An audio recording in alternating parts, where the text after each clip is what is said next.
예비 고3 엄마가 하는 가장 흔한 착각. 안녕하세요. 동네 아줌마 노을커피입니다. 오늘은 예비 고3 겨울방학에 대한 이야기를 해봅니다. 그러니까 고2 겨울방학에 흔히 하는 착각부터 어떤 식으로 준비해야 할지 어느 때보다 진지하게 고민한 얘기를 해볼게요. 그리고 저희 집 귀염둥이 방학 계획도 공유해보고 입시 정보 얻을 수 있는 곳들도 마지막에 떠들어 보겠습니다. 일단 고2 맘이 흔하게 하는 착각부터 얘기를 하고 시작할게요. 거의 다 하는 그 착각은 바로 입시가 1년 정도 남았다는 생각입니다. 그러니까 내년 수능일이 11월 16일이니까 대충 11개월은 남았겠거니 하시죠. 그러니까 겨울 동안 천천히 방향 잡아가면 되겠다 생각을 하십니다. 그런데 그건 착각이에요. 아닙니다. 그러니까 일단 고3 1학기에도 내신 때문에 2달 정도를 쓰고 원서 쓸 때도 1달을 써요. 그러니까 원서 쓰는데 무슨 1달을 쓰냐 하시는데 그때 더워서 공부도 잘 안 되고 원서 고민으로 1달 그냥 날아가요. 다행히 자소서 같은 게 없어져서 조금 나으려나요? 정작 수능 공부할 시간은 그러니까 7달 정도 아마 될 거예요. 그러니까 1월, 2월, 3, 5, 6, 8, 9, 10 이 정도. 그러니까 고3을 한번 보내보면 이게 무슨 소리인지 바로 알 거예요. 그러니까 1년이 휘리릭입니다. 그러니까 이번 겨울방학은 그냥 보통 정도의 열심히로는 부족하다는 겁니다. 공부할 시간의 7분의 2 정도고 또 학교도 안 가잖아요. 그러니까 공부할 양의 3분의 1은 끝낸다는 각오로 목표를 확실하게 잡고 시작하셔야 한다는 거예요. 국어, 수학, 개념 완벽하게 잡고 탐구도 한 과목 정도는 완벽하게 한다는 생각으로 시작하시길 바랍니다. 이제 과목별로 어떻게 하실지는 저희 아이 얘기를 해가면서 같이 해볼게요. 그러니까 많은 상위권 친구들은 부모님과 소통이 잘 되는 편일 거예요. 믿어주는 부모에게 불복하는 아이 없다고 하더라고요. 그러니까 소통이 잘 되어야 입시가 한 팀으로 잘 굴러가고 결과도 좋은 것 같아요. 그런데 저희 집 둘째는 들어서 아시겠지만 제 얘기가 안 먹히는 아이랍니다. 집에 그런 애들 한두 명씩 있죠. 그러니까 겨울방학 계획도 같이 이렇게 오래 조율한 얘기라기보다 거의 이제 저희 애가 통보해준 계획이에요. 그래도 이제 수시 준비하던 큰애 겨울방학 이야기도 곁들여서 이런저런 입시 준비 생각들 함께 떠들어 볼게요. 그러니까 겨울방학은 정시를 하든 수시를 하든 기본적으로 수능 공부를 열심히 해야 합니다. 완전 수시 올인인 경우라도 최저는 맞춰야 하고 또 어떻게 될지 모르는 겁니다. 큰애 때 3, 4년 전에는 서울 주요 대학도 수시 비중이 70% 후반이었고 3학년 1학기에도 진로 과목이라는 것도 없었어요. 그러니까 무조건 과탐2도 9등급 내신이 나왔었죠. 그러니까 그런 상황에서도 그때 저희 애는 수능 준비 위주로 겨울에 신경 썼던 것 같아요. 그러니까 내신이 조금 힘들긴 했었지만요. 그런데 지금이야 당연히 수능 준비 올인이고 등급 나오는 과목 중에서 계열 적합성 고려되는 과목만 조금 챙기시면 될 것 같아요. 이를테면 미적 선택이라면 확통 정도만. 그러니까 나머지 시간은 수시도 최저가 있으니까 무조건 수능 준비하셔야 합니다. 그리고 예비 고3 겨울방학은 고1, 고2와 공부 방법에서 다른 중요한 점이 있어요. 그러니까 다른 해에는 혼자 하든 학원을 다니든 내 페이스대로 진행을 하는데요. 고3에는 조금이라도 애매한 과목이라면 사교육을 어느 정도 활용하는 것도 좋다고 생각해요.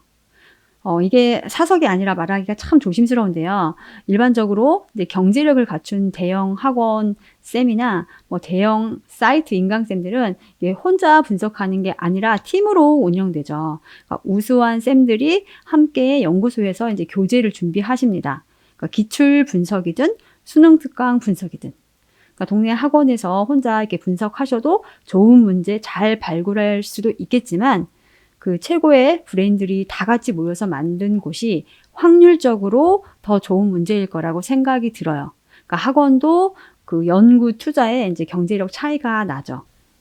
그러니까 평소에 저는 이제 무조건 많이 풀자, 혼자 잘 하자 주의지만 고3은 조금 다른 거죠. 그러니까 시간이 없어서 모든 문제를 많이 풀기보다 조금은 더 엄선된 교재, 엄선된 문제가 필요한 거고요. 그러니까 그런 것들로 많이 풀면 좋고요. 손님 많은 가게가 이유가 있거든요. 신선한 재료와 보장되는 맛. 아무튼 아이와 맞는 선생님이 최고겠지만 고3 땐 특별히 이런 점도 더 생각해 보시길 바랍니다. 할까 말까 고민하며 드리는 말인데 이 정도만 말씀드릴게요. 잘 이해하셨길 바라요. 국어. 국어가 저는 너무 고민이에요. 그러니까 등급이 이제 2, 3등급을 왔다 갔다 하거든요. 혼자 기출을 풀어도 그렇고 모고도 그렇고 그러니까 학원 설명회를 국어 때문에 다녔습니다. 제가. 그러니까 그런데 국어도 학원을 안 가겠다고 해요. 저희 애가. 혼자 기출을 사서 푼다고 합니다. 엄매만 인강 전영태 쌤 들을 예정이고요. 그러니까 학원에 가면 그 수능 특강 작품들 분석한 자료집이 기본으로 제공되고 뭐 이감 상상 그 모의고사 다 푸는 모의고사 순서대로 따라가면서 다지면 되는데 이걸 혼자 한다고 하네요. 그러니까 사실 인강도 사실 참 어려워요. 일반적인 경우는 인강 감상 시간이 되죠. 일단 선생님들 설명을 이렇게 듣고 풀면 와 대단하다 이렇게 하면서 잘 또 풀고 혼자 풀면 또 못 풀고 그러니까 설명 듣고는 또 풀면서 혼자는 또 못 풀고 뭐 이게 반복되기도 해요. 그러니까 국어는 학원을 다녔으면 좋겠는데 절대 말을 안 듣네요. 그래서 일단 방학에는 혼자 하기로 하고 3월 모고 성적 보고 안 나오면 바로 학원 가기로 했습니다. 그러니까 선생님도 알아봤고 마음에 드는 분도 골라놨어요. 그러니까 교재는 이제 마다를 사서 풀 생각인데요. 현재 2024 버전이 아직 안 나왔어요. 그러니까 조금 기다려서 1월 초중반에 사서 그 교재로 이제 혼자 공부할 생각입니다. 영어. 그러니까 영어가 EBS 연계가 안 되면서 2, 3년 전보다는 많이 어려워진 편이에요. 그러니까 기본적으로 고1, 고2보다는 당연히 뭐 평가 문제가 어렵기도 한데다가 연계도 안 되는 거예요.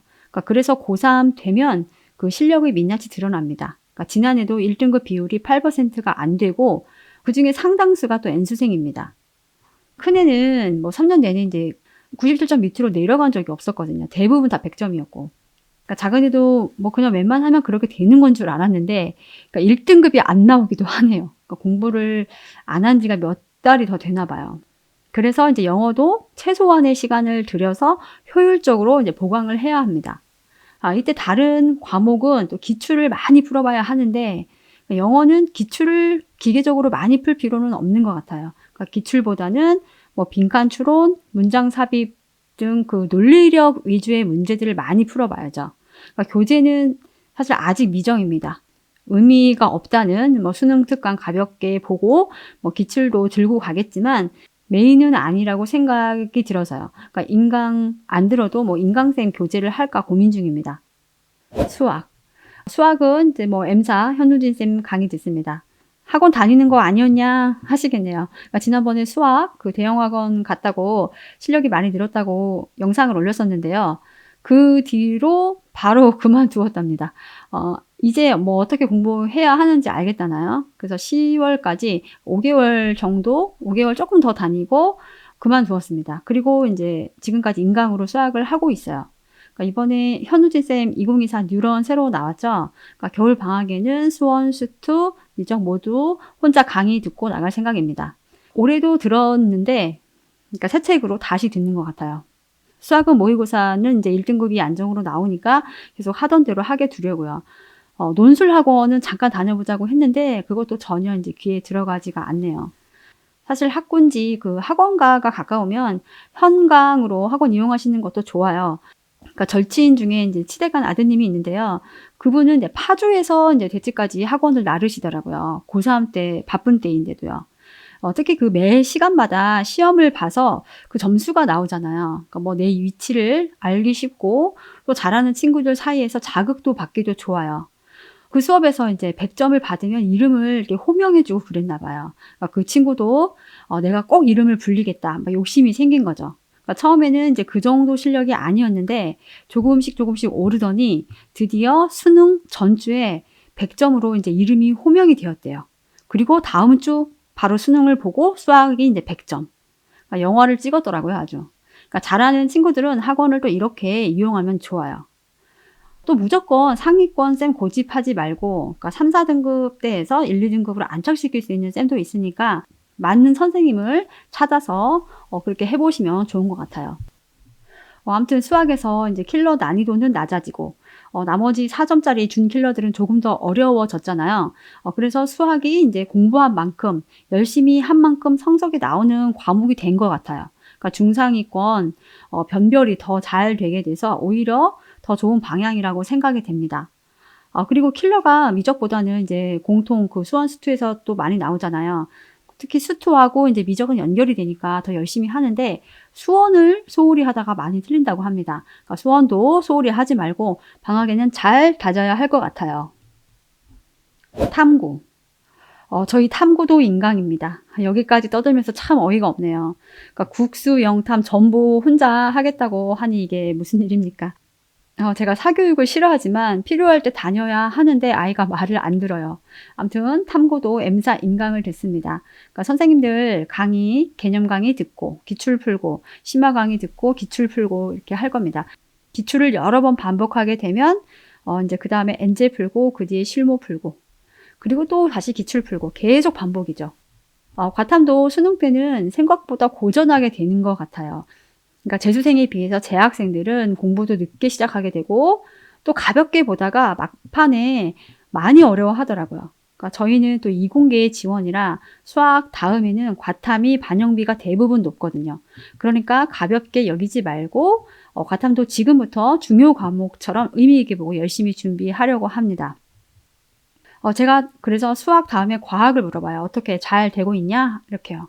그러니까 저희는 이제 정시 비중을 높게 두니까 그렇고 수시를 하신다고 해도 한 과목이라도 과탐 끝낸다 생각하시면 좋을 것 같습니다. 지난번 영상에서 이번 겨울에 정식을 찾아서 읽어보자, 입시 공부해보자 했는데요. 그러니까 입식을 찾아볼 카페도 궁금해 하셔서 이것도 얘기해 봅니다. 아마 다 아시는 곳일 거예요.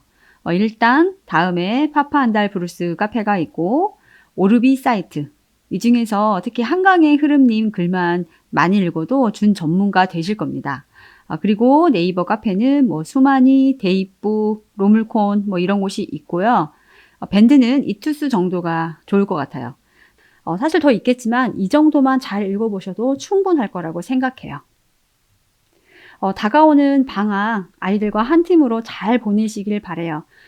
저에게도 하는 말입니다. 그리고 아이들이 우리 생각만큼 열심히 하지 않을 수도 있어요.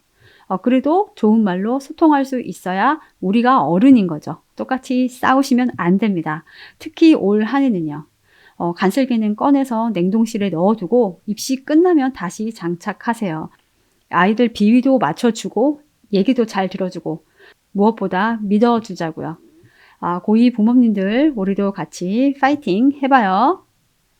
오늘은 여기까지 하겠습니다. 다음에 또 만나요. 안녕.